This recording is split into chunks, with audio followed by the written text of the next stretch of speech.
Welcome into the Packers defensive breakdown of their Week 16 game against the New Orleans Saints. Obviously, 34-0 victory here against the Saints. So there's not much else to say. Shutout. So let's take a look at the film and see how they're able to make this happen. All right, first play here. Got a run off to the right. Gets stopped for maybe a couple inches, but the thing I want to focus on is just the physicality that Edgerrin Cooper is going to bring here, right? So Edgerrin Cooper off on the right. He's meeting a fullback in the hole, right? So he is right here at the point of attack. He's meeting him at the line of scrimmage, knocking him back into Miller, who's carrying the ball. And also Zane Anderson filling in for Williams is going to do a good job here of coming down into the gap, making that initial contact, not able to wrap up, but Wyatt and Wooden there to make the play. So great job in the run game at the point of attack. And then this next play, we're going to focus on that same tandem. We got Zane Anderson, of all people, and Edgerrin Cooper. This is just going to be a beautiful play. Got a tackle for a loss here by Cooper. But the reason why Cooper is able to make this happen is because Zane Anderson does a hell of a job coming down, setting the edge.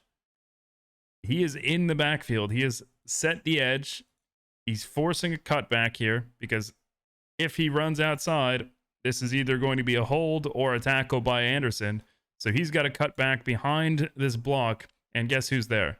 All right, you got Cooper barreling down, able to make the wrap up and a tackle for loss. So that tandem, I'm actually kind of surprised at how well Zane Anderson has been playing, at least in this game. Give him some opportunities on defense, and he's making some plays. So really well done there by both Anderson and Cooper. Our next play, we got some pressure here from the front four, and that's going to force the ball to come out. This is a 3rd and 16, so Rattler feels the pressure off his right side by Gary. It's just a Tampa 2 type look. You got 2 high safeties. You've got a deep middle read, and you've got your kind of 4 underneath here, right? So they do a good job here of playing the sticks right at the 40, forcing the check down, and then both of them crashing down and making a play. So this is just good team play here. Obviously, team playing behind the sticks. They've got to pass it. Let's keep everything in front of us and get a stop, move it to 4th down, and get a punt. So again, we'll see the front 4 from this angle. So Gary has a nice get off, just using a speed rush here, trying to get around Penning. Check down, missed tackle there by Cooper. Couldn't actually wrap up, but Stokes is there, luckily, to finish the play. All right, here's a little bit later in the game. We've got Slayton dropping back into coverage. So this ends up being just a 3-man rush. Slayton dropping back. And this is just the best throw of the night for Rattler. So there's not much that you can do. All right, it's just above the zone. That's a second level throw. And you'll see it from this angle. Wilson doesn't really have a shot. There is good coverage.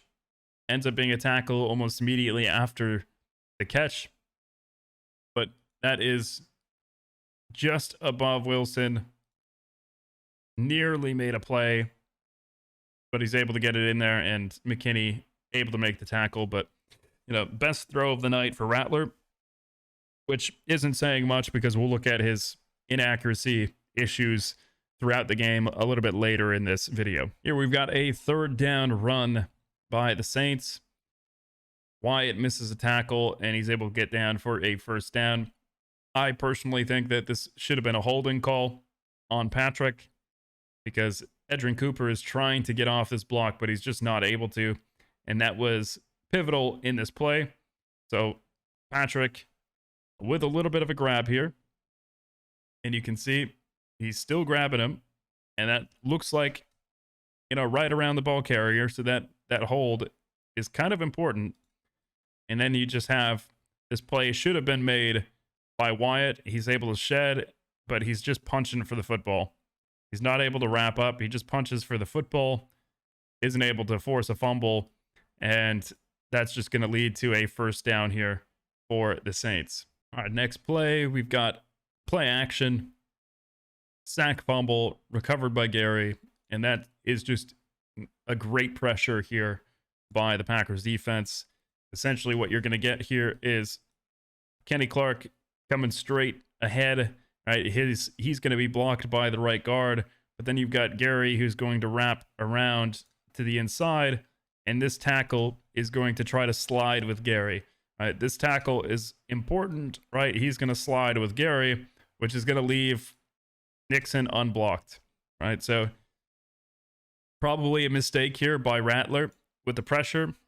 If not, then it's probably a mistake by number 70, Penning, because he's just going to try to attach to Gary, and that ends up biting the Saints. All right, so good pressure here by Nixon. Going for the ball, gets the ball, and then a clean recovery by Rashawn Gary. All right, here we go with the next play.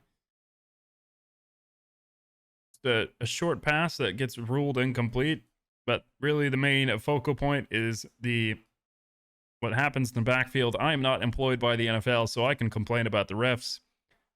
And this is just a very, very weak roughing the passer call.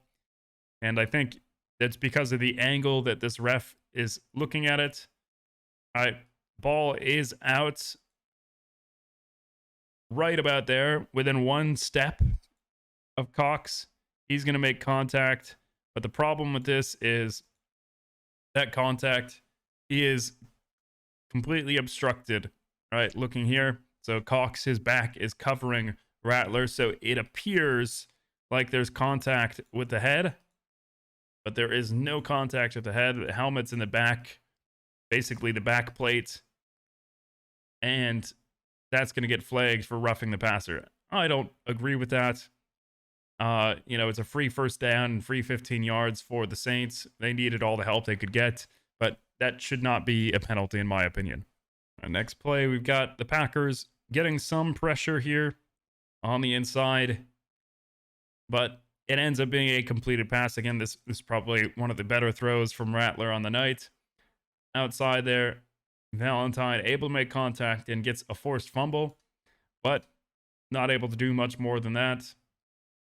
I think Valentine had a little bit too much depth here, and I think his hips got turned a little bit too early. All right, because he is trying to push vertical. I don't think that this receiver has the same speed to push vertically here, and as soon as he turns his hips, he's going to lose that. So he turned his hips way too early, allows this corner route, able to strip the ball, but that puts the Saints into a scoring position. Now that they're in scoring position, you do need some pressure to push them out of it, and that's what you're going to get on this play. Wyatt able to come through and get a nice sack to push the Saints out of field goal range, which is going to force a Hail Mary attempt. But this is just a good job by Carl Brooks. We've talked about Carl Brooks a lot the last couple weeks. He's just turning into a very nice team player. You can just see the stunts that the Packers love to run. Boom, you've got pressure there on the center, and that's going to force the right guard to try to make up for it, and that's just not going to happen. So you get a nice sack, a nice pressure there by the Packers. And in addition to the pass game, you've got both Wyatt and Kenny Clark, who were monsters in the ground game. And you can see a very, very good jump there by Kenny Clark. And then really well done by Devontae Wyatt. So that jump is narrowly offsides, but the ball is snapped. Even the left guard goes a little bit early because of Kenny Clark. But just look at the push here. The line of scrimmage is the 50. Look at the push by both Wyatt and Clark. They are beyond the line of scrimmage and continue to push beyond the line of scrimmage. And Wyatt makes a nice tackle for a loss. So just at the point of attack, they're getting nice leverage. They're able to drive back. They're able to shed and make a tackle in the backfield. And we'll see it again from this angle. It's a nice drive, and you can see the eyes, right? This little peek here by Wyatt. He knows where this ball is going, so he's got his eyes. He's going to show on this side, knowing that he's going to shed to the opposite side. So he peeks inside, then he's going to shed outside, and he's able to make a play. So Wyatt, very, very nice job there in the run game.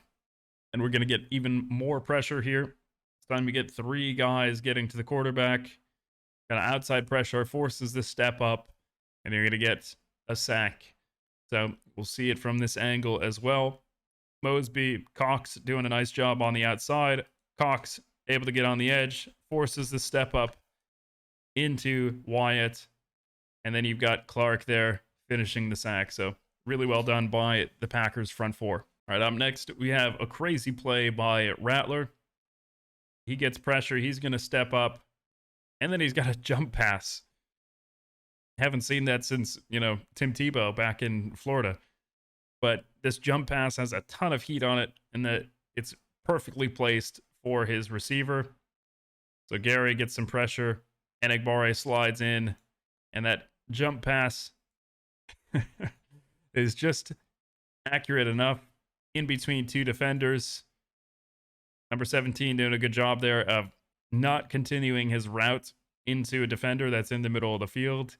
So slowing his route down, finding the soft spot in the zone, and a first down for the Saints. Now Saints are in scoring position again. What is going to happen? You've got I formation. You would assume this is going to be some sort of run based on the formation. You got a tight I formation, 2 tight ends, 2 running backs, but it is a play action, and they try to leak this tight end out to the other side. And it isn't very well faked, right? You're going to basically try to work this guy up and leak to the opposite side. But you've got the fake, and you can see the eyes already are looking over to this side. All right, so the eyes being on that side and setting up very early. I think even if Zane Anderson doesn't pick this off, Valentine's going to pick it off. But Zane Anderson does a good job staying with 87 there with Moreau. Picks it off. Gets a nice interception to cap off his solid day on defense. We'll see it again from this angle. You got the motion into the I formation. 2 tight ends on the right side. Play fake. Everything flooding over. And Zane Anderson just runs underneath it. Not a very good football by Rattler. And then we've got the last play that we're going to look at. And this is just highlighting the inaccuracies that Rattler had throughout the night. This ball, again, this receiver should be open, but he just throws it behind him. All right, so first down, if you complete that, ends up being 2nd and 3, but instead throws it behind him. And this is just kind of capping off the inaccuracies that he had throughout the game. Not able to get his receivers the ball frequently, accurately, and that's going to make it very difficult for a team to move the football. All right, so that's going to do it for this video, the defensive breakdown of the Packers against the Saints. Anytime you give up 0 points, you have a very, very high chance of winning, and they obviously walk away with a win here. Saints, again, as I said in my offensive breakdown, are a team that's been struggling. They have an interim head coach, and they need a ton of change.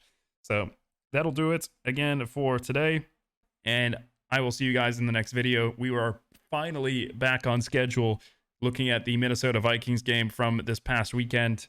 So I look forward to breaking down that for you guys. I will see you in the next video. Take care.